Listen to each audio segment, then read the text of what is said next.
খুললেই কিছু ভারী বেজে ওঠে। দরজা খুলে আপনি আপনি শোনা যায় ফিস ফিস। কিন্তু কখনো কি শুনেছেন এমন একটা বাড়ির গল্প যেখানে প্রবেশ করলে আর ফিরে আসা যায় না? আজ আমরা আপনাদের শোনাবে এমনই এক অভিশপ্ত ম্যানশনের গল্প, যেখানে 10 জন ঢুকেছিল কিন্তু ফিরে এসেছে মাত্র একজন।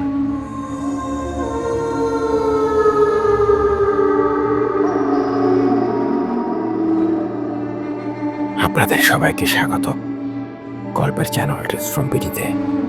আমি আরজি আশরাফুল, আর এই চ্যানেলে আমরা শেয়ার করি সত্যিকারের ভৌতিক অভিজ্ঞতা, অলৌকিক ঘটনা আর এমন কিছু রহস্য যা যুক্তি দিয়েও ব্যাখ্যা করা যায় না। আজকের গল্প এক ভয়ঙ্কর ম্যানশনের, যে বাড়িতে একবার ঢুকলে কেউ আর জীবিত ফিরে আসে না। তাহলে আলো নিভিয়ে একদম একা বসে শোনো নেই ভয়ঙ্কর কাহিনী। ঘটনার শুরু 1985 সাল, বাংলাদেশের এক প্রত্যন্ত গ্রাম। সেই গ্রামে ছিল এক বিশাল ব্রিটিশ আমলের পরিত্যক্ত ম্যানশন।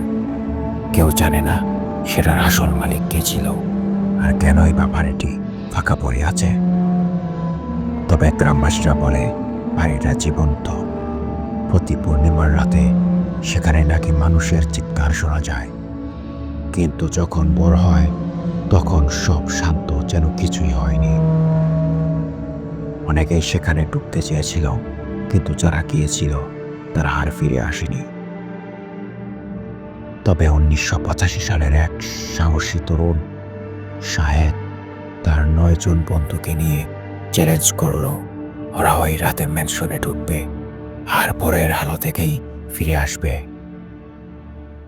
কিন্তু তারা জানতো না সেদিন রাতটাই তাদের জীবনের শেষ রাত হতে যাচ্ছে।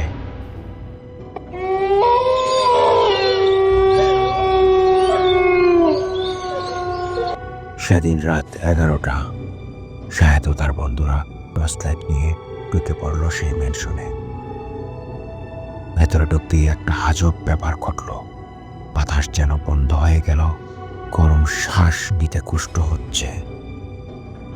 বাড়ির দরজা খুলতেই দেখা গেল ভেতরে পুরনো কাঠের সিঁড়ি, ছাদ থেকে ঝুলে থাকা তুলো জমা চারপাতি, আর দেয়ালে বিশাল বিশাল আঁকা ছবি, যেগুলো এক সময় ছিল জমিদারদের। কিন্তু হঠাৎ একজন বন্ধুর নজর পড়ল দেয়ালের এক পেইন্টিং এর দিকে। সেটা যেন তাকিয়ে আছে ওদের দিকে। এক বন্ধু হাসতে হাসতে বলল, ও পুতুলে, সিনেমার মতো লাগছে। কিন্তু ঠিক তখনই দরজা পর্যন্ত শব্দে বন্ধ হয়ে গেল। রাত যত গভীর হচ্ছে ওরা টের পাচ্ছে কিছু একটা ঠিক নেই। একজন বন্ধু বলল, এটা কি সত্যি ভূতের বাড়ি? অন্যজন বলল, আরে দোষ কি, চল একটু ঘুরে দেখি। কিন্তু প্রথম বিপদ ঘটল তখনই। ওদের দলের একজন রাশেদ একতলার করিডোরের দিয়ে হাঁটতে হাঁটতে হঠাৎ করেই অদৃশ্য হয়ে গেল। তার চিৎকার শোনা গেল, আমাকে বাঁচাও, কিন্তু কোথাও কেউ নেই। বন্ধুরা ওকে খুঁজতে ছুটে গেল, কিন্তু কোথাও কেউ নেই। কেবল করিডোরের এক কোণে পড়ে আছে তার জুতো। তারপরে বাড়ির ঘড়ির কাঁটা বেজে উঠল রাত 12টা। ঠিক তখনই বাড়ির দেয়ালের ছবিগুলো থেকে কিছু একটা ছায়া বের হয়ে গেল। দেখা গেল সাদা কাপড় পরা কিছু ছায়া মূর্তি ঘুরে বেড়াচ্ছে, ওদের দিকে এগিয়ে আসছে। অন্যরা একে একে ভয় পেতে শুরু করলো, কিন্তু তখনই কেউ একজন ফিসফিস করে বলল, যদি একারে থাকতে চাও তবে একে একে হারিয়ে যেতে হবে। তারপরই পরপর 4 জন নিখোঁজ হয়ে গেল।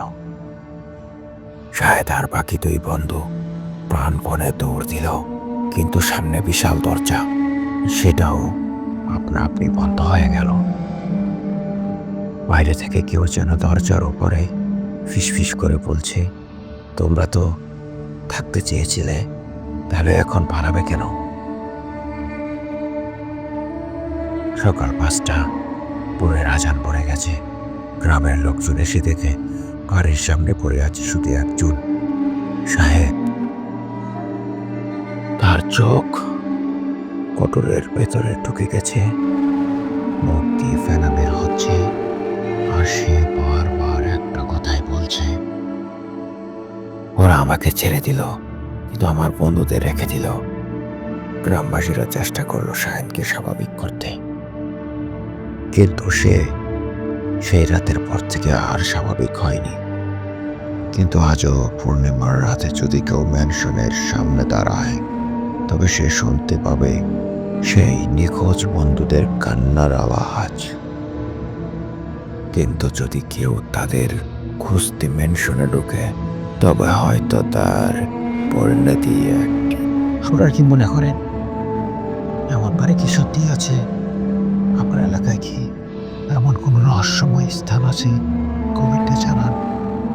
আর পরবর্তী গল্পের জন্য চ্যানেল সাবস্ক্রাইব করতে ভুলবেন না।